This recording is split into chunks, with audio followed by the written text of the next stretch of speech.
트렌드 코리아 2018입니다. 2018. 네. 트렌드 코리아는 2007년도부터인가 나왔던 걸로 기억하고, 저는 뭐 이거 읽은 지는 한 3, 4년밖에 안 된 것 같아요. 근데 뭐 알고 있은 지는 꽤 됐는데, 내용이 꽤 흥미롭고 재밌는 부분들이 많이 있어요. 그래서 1년을 돌아보면서 내년 트렌드를 좀 알아보는 그런 겁니다.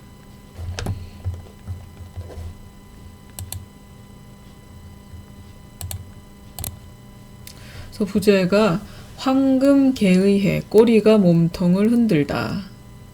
그래서 크게 보면은 Wag the dogs라고 되어 있네요. 꼬리라 몸통을 흔들다.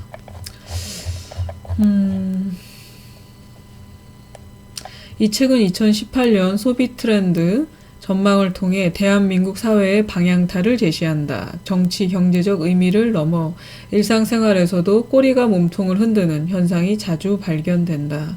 사회적 약자, 즉 언더독의 약진이 눈에 띄고 있는 지금의 다양한 현상을 포괄하는 의미로 무술년 개띠해 2018년 트렌드 키워드로 Wag the dogs를 제시한다. 꼬리가 몸통을 흔든다는 뜻의 이 말은 작금의 대한민국 사회가 보여주고 있는 거대한 반전의 흐름을 정확히 꿰뚫고 있다.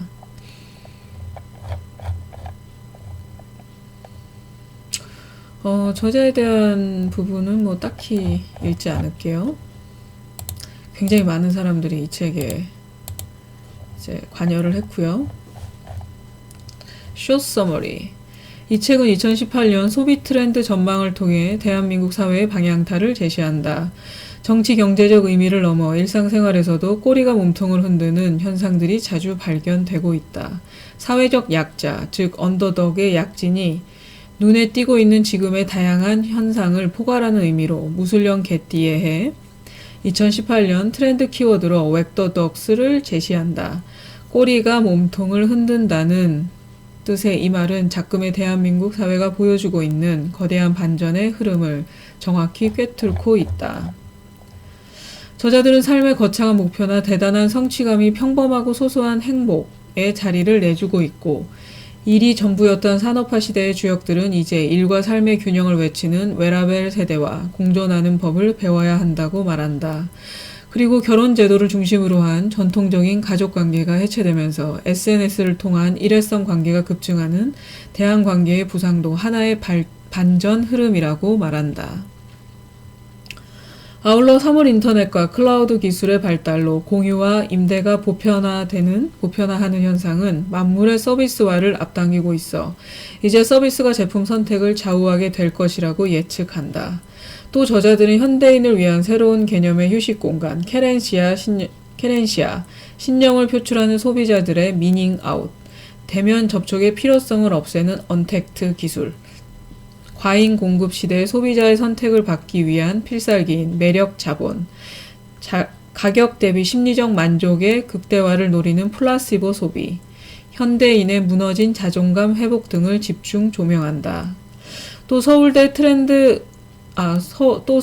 소비 트렌드 분석센터가 2007년부터 발표해온 10대 소비 트렌드를 토대로 지난 12년간 한국 사회를 관통한 9가지 큰 흐름을 도출하여 소개하면서 트렌드의 트렌드라고 할 수 있는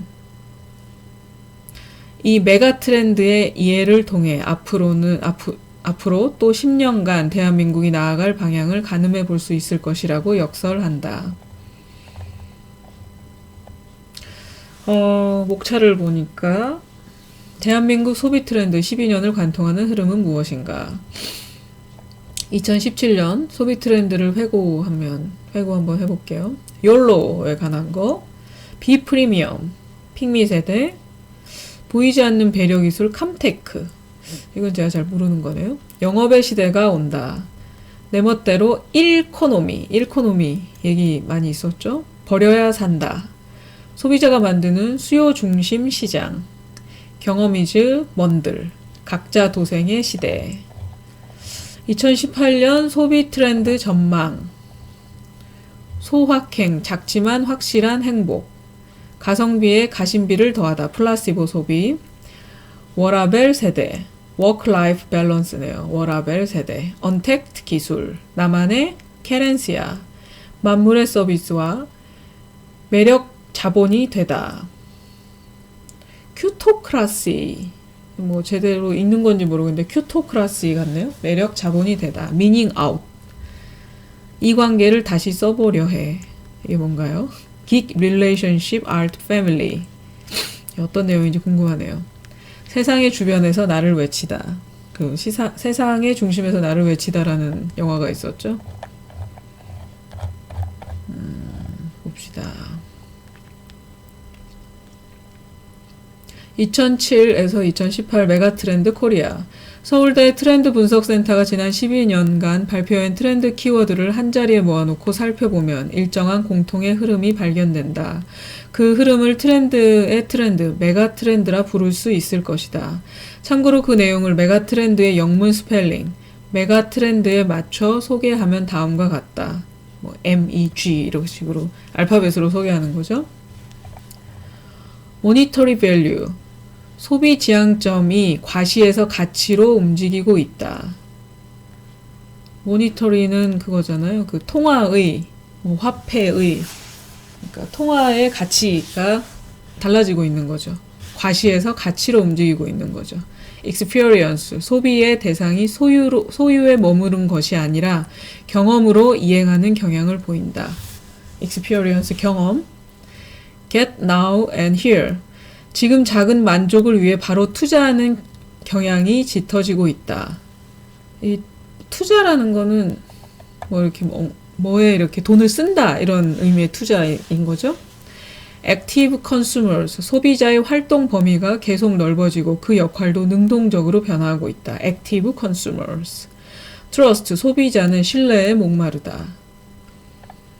이제 R, 메가트렌드에서 ME? 다 했군요. 메가트렌드에서 이제 R, 트렌드의 R이죠. R. Relationship consumptions. 이게 왜 다 영어로 했지? 영어 스펠링으로 한다고 했으니까 영어로 해야죠. 리스판서블이에요. 저 그냥 R만 나오면 자꾸 릴레이션십이라고 있는 리스판서블 컨섬션. 개념 소비를 놀이처럼 즐기고 과시하는 경향을 보인다. Evolution of the sharing economy. 공유 경제의 흐름이 확산되고 있다. No stereotypes. 스테레오타입을 이제 반대하는 거죠. 소비에 대한 고정관념이 무너지고 개성 있는 소비가 강화되고 있다.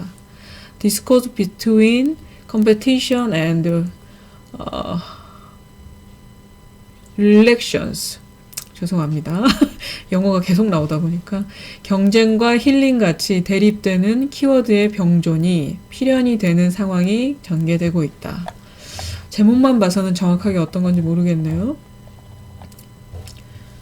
2018 소비 트렌드 전망, 2018년의 전반적인 전망, 2018년 경제 전망. 국내 경제 금융기관들은 2018년 한국 경제의 성장률이 2017년만 하지 못할 것이라는 그리 낙관적이지 않은 전망을 내놓고 있다. 2018년 소비자 물가는 최저임금의 대폭 상승에도 불구하고 최저임금이 상승을 했는데 신선식품과 국제 원유 가격이 안정될 전망이기 때문에 물가 상승 압력은 둔화되어 소비자 물가 상승률이 2% 아래로 안정될 것으로 보인다. 주요국 정부가 통화 긴축 흐름을 보이는 만큼 국내 시중 금리는 국내에 미칠 충격을 고려하여 완만하게 상승할 것으로 예상된다. 2018년 나라 살림. 기획재정부가 발표한 2018년 예산안에 따르면 우리나라 2018년 총 수입은 447조 1천억 원으로 참 우리가 가늠을 할 수 없는 금액이에요. 전년 대비 7.9% 증가했으며 총 수입이 증가하고 총 지출은 429조 원으로 전년 대비 7.1% 늘어났다. 7.1% 총 지출이 늘어났다. 총 지출 증가율이 9년 만에 최고치이며 보건, 복지, 노동 분야에 최초로 정부 총 지출의 3분의 1을 넘는 예산이 편성된 점이 특징이다. 아무래도 이제 정부가 달라졌기 때문에 그렇겠죠. 2018년 IT 기술, 미국의 IT 전문 자문기관 가트너에서는 매년 다음 해를 이끌어갈 전략기술 10가지를 발표하는데 2018년 10대 전략기술은 2017년 키워드의 3가지 핵심 키워드를 그대로 유지하며 구체적인 내용이 심화되거나 약간의 수정만이 더해졌다. 참고로 그 3가지 키워드는 지능형, 인텔리전트, 디지털, 메쉬, 그물망이다. 그중 지능형으로 분류한 3가지 트렌드는 인공지능 기반, 지능형 앱 및 분석, 지능형 사물이다. 디지털 영역에는 디지털 트윈, 클라우드에서 엣지로, 대화형 플랫폼, 몰입형 경험이 선정되었다. 메쉬 영역의 전략 기술은 블록체인. 이 블록체인은 그 요즘에 얘기가 많이 나오고 있는 비트코인? 그게 블록체인 기술로 돼 있다 그러죠. 이벤트 구동형 지속적 적응형 위험과 신뢰이다. 모든 단어들이 굉장히 지금 딱딱한 단어들로 구성되어 있어서 읽기가 힘드네요. 2018년 사회문화. 2018년은 대형 이벤트가 많은 해이다. 6월에 치러질 지방선거를 앞두고 일찍부터 정치권에 관심이 지대하다. 그리고 강원도 평창에서는 동계올림픽이 2월 9일부터 25일까지 개최된다. 이제 숙박비 문제 때문에 좀 문제가 심각하죠. 이어 6월에는 러시아 월드컵이 있을 예정이라 2018년 한 해에 걸쳐 스포츠 애국심이 테마로 부상할 것으로 예상된다. 주목할 만한 제도적 변화로는 일명 웰다잉법으로 불리는 연명의료결정법에 주목할 만하다. 이런 단어 하나를 다 찾아보기 힘드니까 한번 이거 시간 되실 때 관심 있는 것들을 좀 찾아보시면 좋을 것 같아요. 한편 대중문화에서는 콘텐츠 전쟁이 더욱 치열해질 전망이다. 여가 분야에서는 아웃도어 못지않은 인도어 문화가 활약할 것으로 보인다. 가장 대표적인 인도어 공간인 집이 스마트 홈 기술의 확산으로 일상의 중심이 되어 모든 것을 집에서 해결하기 위한 서비스가 확대될 전망이다. Watch your small but certain happiness. 소확행? 소확행이 뭔가요? 작지만 확실한 행복. 그걸 줄여서 소확행. 이게 좀 발음도 어려운데 이게 누가 만들었죠? 2017년 대단했던 욜로의 열기는 얼마나 많은 사람들이 바로 지금 여기의 가치를 원하는지 보여주었다. 욜로는 우리에게 한 번뿐인 인생, 미래를 위해 희생하기보다는 순간의 행복에 충실하고 다른 사람들에게 보여주기식 삶을 사는 대신 자신이 원하는 삶을 살아가라고 주문했다. 다만 여기에도 의문이 남는다. 사람들은 그래서 어떻게 욜로해야 하는데? 라는 질문을 던지기 시작한 것이다. 이 책에서는 이에 대해 작지만 확실한 행복, 작을 소자네요. 소확행이란 키워드로 답한다. 소확행에 담겨 있는 의미는 작은, 사소한, 일상, 보통, 평범일 것이다. 이는 행복에 대한 인식이 미래에서 지금으로, 특별함에서 평범함으로, 강도에서 빈도로 변화하면서 일상생활에 작지만 확실한 행복이 중요해졌음을 의미한다. 그렇죠. 미래보다는 현재가 더 현재의 행복이 더 중요하고, 특별한 것보다는 평범하고, 아주 강한 나에게 어떤 큰 감동을 주는 그런 행복보다 작은 행복들이 모여서 우리의 그 삶을 이루는 그런 것들을 더 중요하게 생각을 한다는 거죠. 작지만 확실한 행복을 만나는 방법. 파나소닉은 화려하고 사치스러운 이미지 대신 일상을 중심으로 한 평소 프리미엄이라는 콘셉트로 마케팅을 전개하고 있다. 한편 대만의 한 매체는 10대 소확행을 선정해 발표하기도 했다. 푼돈 벌기, 맛있는 음식 먹기, 가족과 함께 시간 보내기, 실컷 늦잠 자고 깨우는 사람 없이 자연스럽게 잠에서 깨기. 사람들이 참 좋아하는 거죠. 친구로부터 안부를 묻는 연락을 받기. 연락을 하는 게 아니고 받는 거랍니다. 친한 친구와 함께 여행 가기, 좋은 책과 음악 감상하기, 오랜만에 친구와 만나 가벼운 술 한 잔을 앞에 두고 이야기 나누기. 가성비 좋은 물건 사기. 사람들이 가성비 좋은 물건을 사는 것에 대한 욕구가 커요. 저도 마찬가지고. 물건을 사는데 실수하고 싶지 않은 욕구가 좀 있어요. 힘든 하루를 따뜻한 물로 샤워하며 마무리하기 등이 이에 해당된다. 샤워 안 하는 좀 냄새나는 사람들은 샤워를 좀 했으면 좋겠네. 그리고 신한카드가 출시한 눈카드도 일상에 꼭 필요한 혜택을 제공하는 데 집중한다. 일반적인 카드의 경우 주유 할인, 쇼핑 할인처럼 특정 테마의 서비스가 집중된 것과는 달리 이 카드는 매일 특정 시간 할인이라는 전략을 세웠다. 특히 오전 11시부터 오후 2시까지 외식업 분야에 높은 할인율을 제공하는 까닭에 직장인들의 점심값 할인 카드란 별명까지 얻었다. 근데 우리가 일반적으로 먹는 음식은 해당되지 않지 않나요? 이런 것들은 브랜드 음식점에 해당되는 거고, 브랜드 음식점은 기본적으로 가격이 높죠. 직장인들이 그런 브랜드 음식점에서 계속 밥을 먹진 않잖아요. 자기들이 만든 별명 아닌가 싶네요. 직장인들의 점심값 할인카드라는 말은. 확실한 행복에 집중하다. 무지개 너머에 있는 파랑새를 꿈꾸기보다는 내 곁에 가까이 있는 확실한 행복에 집중하는 것도 소확행의 중요한 특징이다. 소확행의 확실성은 여러 가지 측면에서 이야기할 수 있다. 우선 공간적인 면에서 두드러지는 점은 사람들이 멀리 나가기보다 근거리 측면에서 이야기할 수 있다. 지금 잘못 읽었죠? 멀리 나가기보다 근거리를 선호한다는 것이다. 시간적인 면의 경우에는 미래보다 지금에 충실하고자 한다. 무엇인가를 성취하려고 애쓰고 노력하기보다 좀 더 손쉽게 얻을 수 있는 즐거움, 내 곁에 있는 행복을 발견하는 것 자체가 기쁨이 된다. 사회적 관심이 패션과 미식, 열풍에 이어 주거 생활로 옮겨가면서 그러네요. 한동안 그 음식에 대한 욕구가 굉장히 강했죠. 네, 주거 생활로 옮겨간답니다. 집은 소확행을 결정하는 플랫폼으로 무한 변신 중이다. 멀리 밖으로 나가지 않고 집에서 여가를 보내는 사람들이란 의미로 집과 유희의 합성어 홈 루덴스란 단어도 생겼다. 루덴스라는 얘기가 뭐죠? 호모 사피엔스처럼 호모 루덴스, 놀이를 하는 어떤 유희를 하는 인간. 그 정확한 용어가 기억이 안 나네. 그것처럼 홈과 루덴스를 합성한 홈 루덴스라는 단어가 생겼대요. 집순이들한테, 집돌이들한테는 아주 좀 뭐라 그럴까, 희소식이라고 해야 되나요? 시사점, 미래의 꿈을 접는 것으로 해석하는 것은 금물.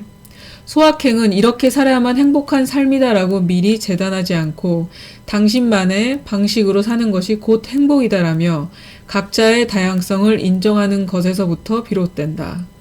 소확행을 실천하기 위해서 주의해야 할 점도 많다. 우선 소확행하라는 메시지가 또 다른 제도나 강요가 되는 것을 경계할 필요가 있다. 욜로가 약간 그렇게 사람들한테 약간의 스트레스를 준 경우가 좀 있었죠. 또 과도하게 상업화해서도 안 될 것이다.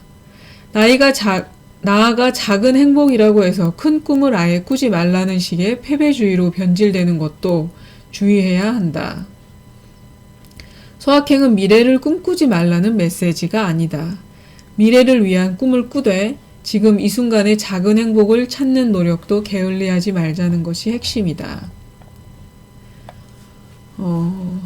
영어 또 읽어야겠죠. Added satisfaction to value for money. Placebo consumption. 가성비에 가심비를 더하다. 플라시보 소비. 가성비의 열풍 속에서 단순히 제품의 성능이 아니라 가격 대비 마음의 만족, 즉 가성비가 아니고 즉 가심비를 추구하는 경향이 늘어나고 있다. 가성비의 초점이 상품의 가격과 객관적인 성능에 있다면 가심비의 초점은 소비자가 해당 상품으로부터 무엇을 얻었는가 하는 주관적인 판단에 있는데 이는 위약, 플라시보처럼 정확하지도 일관되지도 않기에 가심비에 입각한 소비를 플라시보 소비라고도 부를 수 있다. 소비가 주는 위약 효과는, 위약이란 표현을 잘 모르겠네요. 여기서는 좀 단어를 좀 내가 모르는 건지 하여튼 위약 효과는 소비자 안전에 대한 심리적 불안을 잠재워 줄 때, 소비자가 사랑하는 대상에 대해 지출할 때, 소비자의 스트레스를 해소해 줄 수 있을 때 극대화되어 나타난다. 가심비의 추구의 양다리 전략. 가심비는 가격 대비 심리적 만족의 비율을 의미하므로 가심비는 심리적 만족, 가격, 슬러시 가격의 수식으로 표현할 수 있다. 그렇다면 가심비를 높이는 방법은 두 가지일 것이다. 분자를 늘리거나, 분자는 가격이죠. 분모를 줄이거나, 위에 줄이거나. 그런데 요즘 소비자들은 이 둘의 관계를 조화시키거나 중용을 찾는 것이 아니라 이 둘 중 양극단을 오가는 소위 양다리 전략을 사용한다. 가심비 분자 극대화의 전략. 위험 비용 지출. 제품 안정에 대한 불신 때문에 소비자들은 더 비싼 돈을 주고라도 안정성이 입증된 상품을 선택한다. 그렇죠? 100% 천연 펄프로 만든 생지대의 경우 일반 생리대보다 가격이 약 3배가량 높은데도 불구하고 소비자들은 기꺼이 비용을 지불했다. 이처럼 심리적인 안도를 위해 더 비싸게 지불한 비용이 위안 비용인 셈이다. 가심비의 분자 극대화 전략 2. 굿즈 소비. 사람은 자기가 애정을 갖는 대상에 대해서는 합리, 여부를 따지지 않는다. 소비에서도 마찬가지다. 특정 인물이나 콘텐츠, 브랜드와 연관된 상품을 굿즈라고 하는데, 기억하고 간직하고 싶은 욕망을 채워주는 굿즈 소비 역시 가심비를 상승시킨다. 가심비의 분자 극대화 전략 3. 탕진 소비와 시발 비용. 가지고 있는 모든 돈을 써버리는 탕진과 재미를 뜻하는 잼을 합쳐 만든 신조어 탕진잼. 순간의 행복과 만족을 위해 가용 예산을 모두 써버리는 탕진잼 소비가 젊은 세대를 중심으로 확산되고 있다. 푼돈을 모아 자기 만족형 소비를 하며 스트레스를 푸는 탕진잼어들은 이게 너무 신기한 말이 많네, 단어들이. 모으는 것보다 쓰는 행위에 초점을 준다. 가심비의 분모 최소화 전략 1. 충동 구매도 절약 모드로. 요즘에는 시발 비용으로 탕진잼으로 값비싼 명품을 지르지 않는다. 대신 저렴한 상품으로 가득한 편의점이나 다이소를 휘저으며 하울을 그대로 발음한 것으로 유튜브 등 인터넷에서 물건을 많이 사거나 한꺼번에 쓸어 담다는 의미로 쓰인다. 특히 어떤 한 곳에서 예컨대 화장품처럼 특정 품목만을 많이 구매했을 때 사용. 그러니까 하울해 온다. 그러니까 편의점이나 다이소를 휘저으며 하울해 온다. 가심비의 분모 최소화 전략 2. 1점 호화. 평상시에는 허리띠를 졸라매며 아끼다가도 자신에게 높은 만족감을 주는 특정 분야에는 아낌없이 소비하는 불균형적인 소비 패턴이 나타나는데, 이는 마치 20여 년 전 일본에서 나타난 1점 호화 소비 경향을 연상시킨다. 한국 시장에서 1점 호화 소비가 재등장하고 있다는 사실은 가치 소비라는 커다란 맥락 속에서 소비자의 합리성에 대한 기준이 흔들리고 있음을 암시한다. 웨라벨 세대 Generation Work-Life Balance. Life, Balance, 벨인 것 같습니다. 직장이 나의 전부가 될 수 없다고 외치는 새로운 직딩이 나타났다. 일과 삶의 균형을 뜻하는 워라벨에 적당히 벌면서 잘 살기를 희망하는 젊은 직장인 세대의 라이프 스타일로 등장한 것이다. 워라벨 세대는 대한민국 소비의 변곡점이라고 할 수 있는 서울올림픽이 개최된 1988년생 이후부터 이제 갓 사회로 진출한 1994년생까지의 세대를 직장 생활의 관점에서 규정하는 명칭인데, 워라벨 세대는 완벽함을 추구하기보다 불완전함 그대로를 수용하고 긍정적인 태도로 자기애를 높이며 돈보다 스트레스 제로를 추구한다. 또한 개인 생활보다 직장을 우선시하는 과거 세대와는 달리 일 때문에 자기 삶을 희생하지 않는다. 2018년 가장 강력한 인플루언서로 자리매김할 이들의 긍정적 열정을 시장과 조직의 활력으로 바꾸어야 하는데 그 출발점은 정책 및 제도적인 보완, 그리고 이들에 대한 호의적인 이해와 관심에 있다. 굉장히 잘 썼네요. 테크놀로지 오브 언택트 기술. 매장에서 점원을 찾지 않는 시대가 왔다. 공급자 측에서도 소비자와의 직접적인 만남을 줄이면서 그 상황에 가장 알맞은 서비스를 신속하게 제공하는 기술을 채택하는 것이 비용 절감과 즉각적인 서비스 제공을 위해 중요해지고 있다. 이 책은 이러한 무인 서비스를 함축하는 개념으로 사람과의 접촉 아닐까요? 즉, 콘택트를 지운다는 의미에서 언컨택트, 조합어를 새롭게 제시한다. 언컨택트는 언택트라는 조합어를 새롭게 제시한다. 언택트는 무인 항공기의 무인, 자율주행 자동차의 셀프, 사람 대신 로봇이 작동하는 공장의 자동화 등 방식은 서로 다르지만 비대면이라는 공통 분모를 가진 서비스들의 개념을 통합한 개념이다. 그런데 언택트는 상황 적응적이고 개별화된 서비스를 제공한다는 측면에서 단순한 무인이나 비대면 기술을 넘어선다. 그리고 언택트 기술의 보편화는 일자리 감소와 같은 노동시장의 변화, 기술에 익숙하지 않은 고령자를 제외시키는 언택트 디바이스와 같은 사회적 문제를 제기하지만 반면 그동안 무료로 인식됐던 인적 서비스가 프리미어화되면서 서비스 차별화가 핵심 요소로 등장하는 등 관련 시장의 변화도 불러올 것으로 예측된다. 고령자들은 점점 힘들어지는 거죠. 머지않아 고령자가 될 텐데 걱정인데. 아무튼 소비자의 요구가 어느 때보다 다양하고 빠른 속도로 변하는 지금, 기술을 통한 가치 제공은 언제 어느 시점에서 연결하고 어떻게 언택트 하느냐를 판단하는 것이 중요해질 것이다. 늘 그렇듯이 중요한 건 기술이 아니라 사람이다. Hide away in your kerensia. 케렌시아는 투우장의 소가 마지막 일전을 앞두고 홀로 잠시 숨을 고르는 자기만의 공간을 의미하는데, 이 투우장은 없어야 된다고 생각합니다. 진짜. 인생이라는 매일매일의 전투에서 지쳐가는 현대인들에게 또 안식처로서 케렌시아의 공간이 절실하다.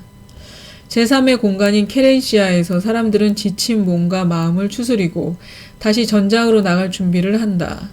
한편 케렌시아는 단순한 수동적인 휴식을 넘어서 능동적인 취미와 창조 활동을 위한 공간이다. 기존의 선입견을 넘어 상호 이질적인 것들이 결합되고 책, 맥, 카페처럼 신선하고 창의적인 문화 콘텐츠로 변신하여 고객들에게 다가서기도 한다. 일코노미 시대의 나홀로족의 최적의 케렌시아는 다름 아닌 집이다. 신경 건축학이 강조되는 시대에 집 공간을 푸르른 식물로 꾸미려는 플랜테리어 트렌드가 인기를 끌고 있고, 저는 고양이를 키우면서 식물을 집에서 키우는 걸 포기했습니다. 2마리가 왔거든요. 맨케이브는 고도의 취향을 갖추어가는 남성들에게 심리적 위안과 안정을 주는 자기만의 사적 공간으로 자리 잡고 있다. 한편 이제 케렌시아는 오프라인을 넘어서 온라인 공간까지 확장되고 있다.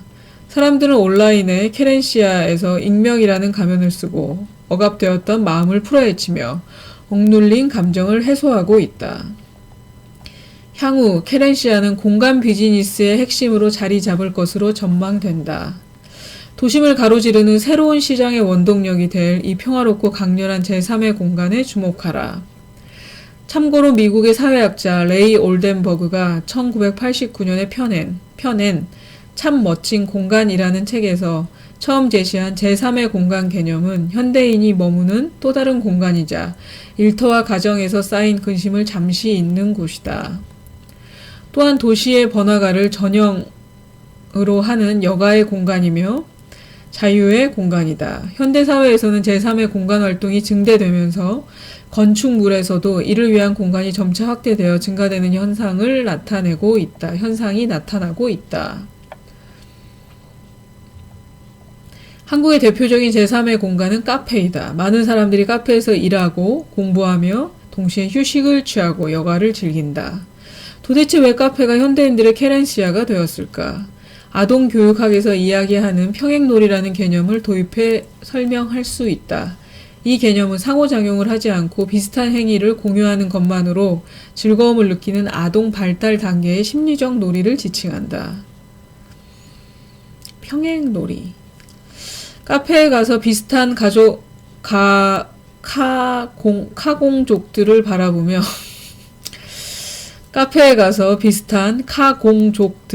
바라보며 평행놀이를 연상하게 된다. 개인적인 시간이 편안하지만 나 혼자라는 외로움의 결핍도 채우고 싶기 때문에 카페와 같은 공간을 찾는 것이다.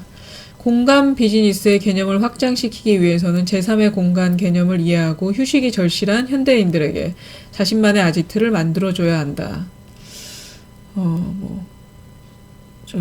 나 홀로 이제 밥을 먹고 혼술족. 이제 거기에서 내년은 벗어나서 이렇게 혼자이긴 하지만 같은 행위를 하는 사람들이 주변에 있는 그런 것도 또 의미 있는 거네요. 의미를 뒀다고 할 수 있죠. 근데 사실 저도 비슷한 느낌을 카페에서 받으니까요. Everything as 나 왜 이렇게 이상하게 발음하지? Everything as a service. 만물의 서비스화. 사람들은 돈을 쓰는 이유가 재화에서 서비스로 이동하고 있다. 이 책에서는 컴퓨터 소프트웨어 산업 분야인 소프트웨어 as a service, 이것도 SaaS라고 읽는 게 맞나요? SaaS, 서비스형 소프트웨어 개념을 응용해 모든 가치가 서비스로 재창출되고 있는 흐름을 Everything as a Service, 이거는 S인가요? 만물의 서비스화라는 키워드로 개념화했다. 참고로 SaaS는 소프트웨어의 여러 기능 중에서 사용자가 필요로 하는 서비스만 이용 가능하도록, 맞네요. 이거 SaaS라고 있는 거. 제가 예전에 알던 단어네요. 참고로 SaaS는 소프트웨어 여러 기능 중에서 사용자가 필요로 하는 서비스만 이용 가능하도록 한 소프트웨어이다. 사용자가 소프트웨어 전체의 라이센스를 구매하는 것이 아니라 공급자가 제공하는 플랫폼을 통해 이용한 만큼 서비스 비용을 지급하는 방식이다. 예를 들어 예전에는 사용자들이 마이크로소프트의 오피스 프로그램 패키지를 CD로 구매해 컴퓨터에 설치했으나 최근에는 오피스 365라는 동일한 소프트웨어를 온라인을 통해 일정 기간 혹은 필요한 프로그램만 다운받아 사용하여 더 저렴하고 간편하게 이용하는 것이 가능해졌다. 오피스라는 소프트웨어가 이제 상품이 아니라 온라인 서비스로 인식되고 있으며 따라서 마이크로소프트도 제조 기업이기보다 서비스 기업으로 인식되고 있는 것이다. 그렇군요. 이렇듯 SaaS의 소프트웨어 제품이 아닌 서비스로 판매한다는 점에서 SaaS는 소프트웨어 제품이 아닌 서비스로 판매하는 점에서 기존 라이센스 모델과는 확연히 구분된다. 이제 이러한 개념이 소프트웨어 영역을 넘어 산업 전체로 적용되고 있다. 이것뿐만이 아니고 영상을 편집하거나 사진 편집할 수 있는 어도비 제품들 있잖아요. 그것도 다 이제 CC라는 버전으로 해서 인터넷에서 라이센스를 받아서 1년간 사용을 하게 돼 있잖아요. 그것도 이런 서비스로 모든 이제 개념이 달라지고 있는 거죠. 사물 인터넷, 빅데이터, 인공지능과 같은 신기술을 바탕으로 유통, 물류, 금융 등 각 분야에서 새로운 서비스업이 속속 등장하고 있다.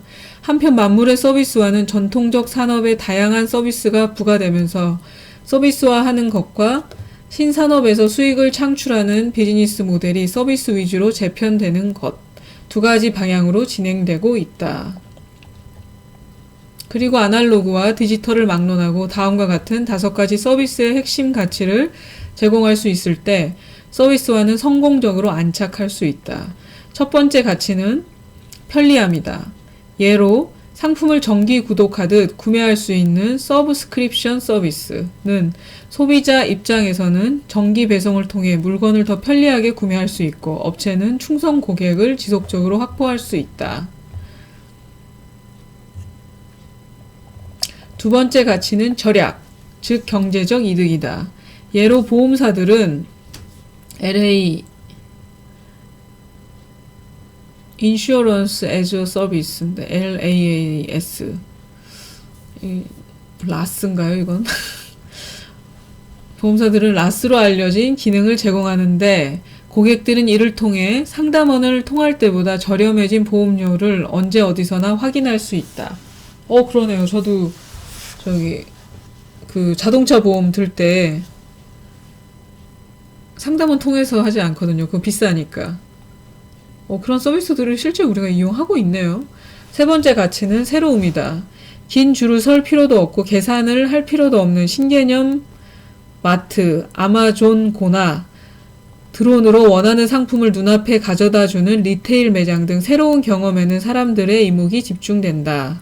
네 번째 가치는 틈새 시장 공략이다. 수많은 온디맨드 서비스들이 사람들의 소소한 니즈들을 포착해 기존의 서비스를 전복시켜 만족도를 높이고 있다.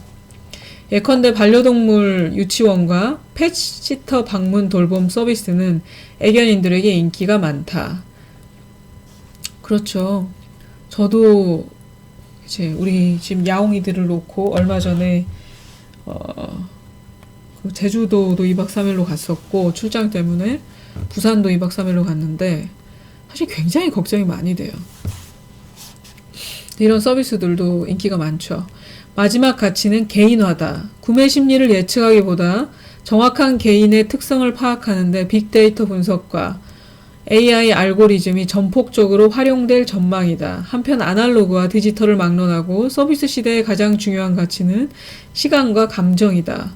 소비자의 시간을 효율적으로 만들어주고 수치화되기 어려운 감성적 만족도를 측정하여 효과적인 퀄리티 컨트롤을 할 수 있도록 비즈니스 모델을 혁신해야 한다.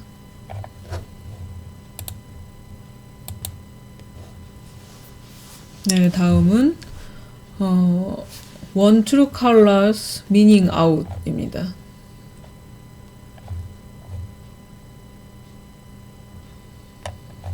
이 내용이 아닌데? 이거네요. 네. 네, 이번에는 Days of Cutocracy. 매력 자본이 되다. 빨대 안경이 뭐죠? 빨대 안경, 금관, 꽃 머리띠, 선풍기 목걸이, 프로듀스 101인가요? 스티커, 지방이 인형, 모르는 것들이 있네요. 이 상품의 공통점은 젊은이들의 예쁜 쓰레기라고 부르는 것들이다.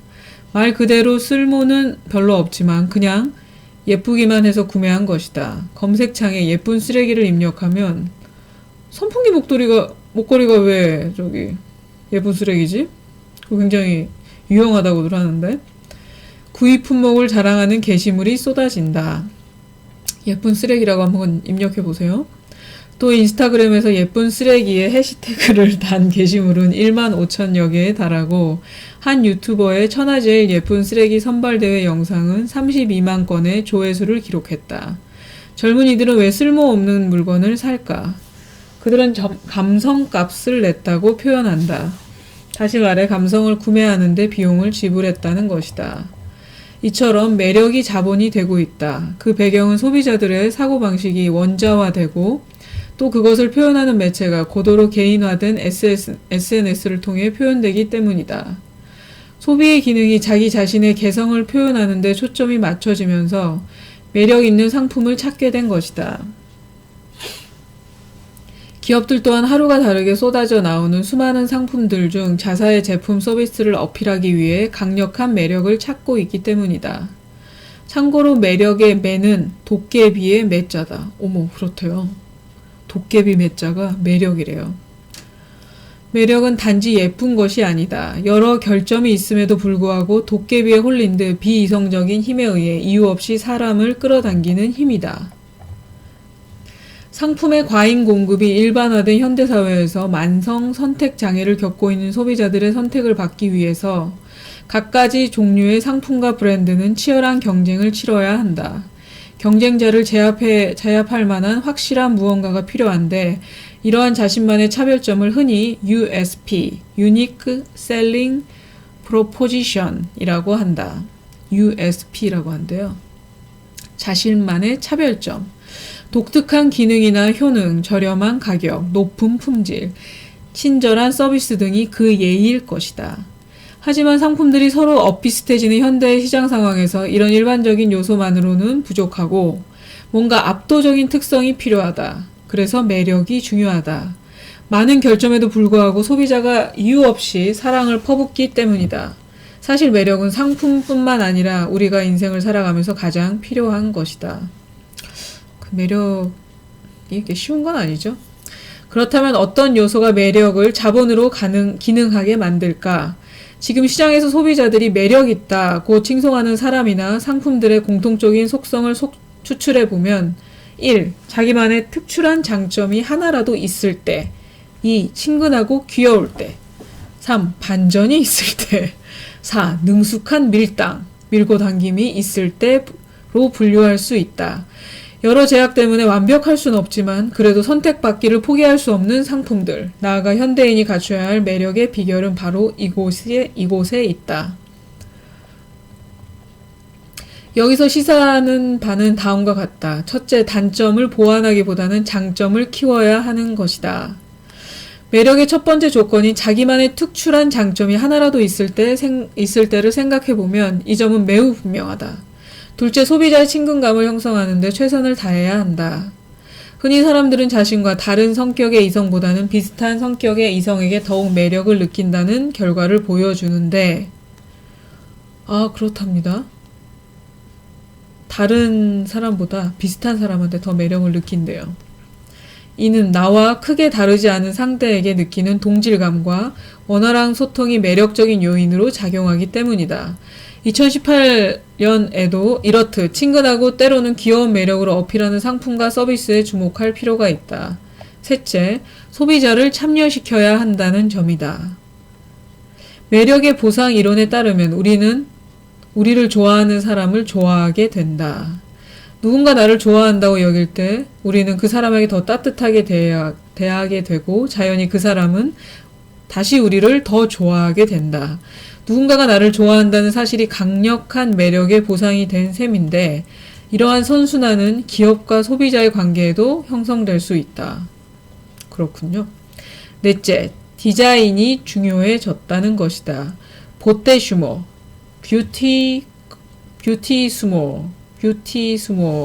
맞네요. 보테스모라는 용어가 있다. 영어 단어 뷰티와 소비자의 컨슈머를 합성한 말로써 아름다움을 추구하는 소비자를 말한다. 현대의 소비자들은 자신의 아름다움에 투자하는 것은 물론이고 구매하는 상품에서도 아름다움을 중시하는 소비를 한 지 오래됐고 그 아름다움은 이제 단순히 디자인이나 미학의 문제가 아니라 사람을 끌어당길 수 있는 매력으로 진일보하고 있다. Once true colors meaning out에 관한 이야기입니다. 자기 주관을 적극적으로 표현하는 소비자가 늘고 있다. 함부로 드러내지 않았던 자기만의 의미, 그러니까 취향과 정치적, 사회적 신념을 커밍아웃 한다는 점에서 이러한 현상을 meaning out이라고 명명할 수 있다. 미닝아웃이 전통적인 불매운동이나 구매운동과 차원이 다른 지점은 그 의미가 다양해지고 표현 방법도 놀이처럼 변하고 있는 데 있다. 예로 SNS에 자기 관심사를 해시태그로 붙이고 축제 같은 집회에 나들이 가듯 참석하며 촌철살인 메시지를 담은 패션을 통해 미닝아웃을 실천한다. 집단 속에서 개인이 튀거나 나서는 것을 유별나게 생각하고 마땅찮게 여기던 과거와 달리 개인의 목소리와 입지가 높아지고 있다. 사회 문제를 해결할 수 있는 공권력과 제도에 대한 믿음은 떨어지는 가운데 시민 소비자, 개개인의 내적 효능감은 높아지고 SNS를 위시한 온라인 커뮤니케이션 발달로 혼자서도 얼마든지 여론을 모을 수 있고 변화를 꾀할 수 있기 때문이다. 2018년 미닝아웃 현상이 긍정적 에너지로 확산되기 위해서는 무엇보다 정보의 신뢰성이 중요하다.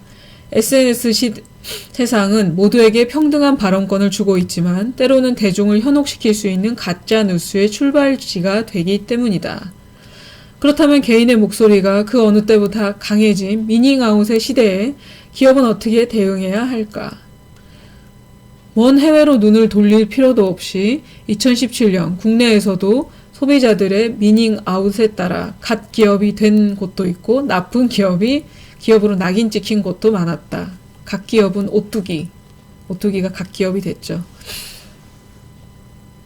근데 뭐 오뚜기의 과거를 이제 뭐 이렇게 파보면은 뭐 아니다 뭐 이런 얘기도 있긴 한데 지금 현재 오뚜기는 굉장히 잘 나가고 있습니다.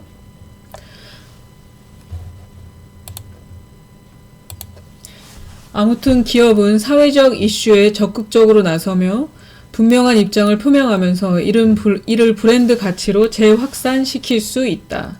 실제로 트럼프의 반이민 행정명령에 반대 목소리를 냈던 구글은 400만 달러 규모의 기금을 조성해 이민자와 난민 구호단체에 기부했고 스타벅스 CEO는 난민 1만 명을 고용하겠다고 선언했다. 이러한 결정은 지지자들의 큰 호응을 얻어 브랜드 충성도를 높이는 결과로 이어졌다. 기업의 사회적 책임이라는 임무를 수행함과 동시에 실질적 향상에 도움이 된 것이다. 기업의 사회적 책임 이제 줄여서 CSR이라고도 하죠. 저도 이거에 대해서 좀 예전에 관련한 일을 한 적이 있어서 압니다.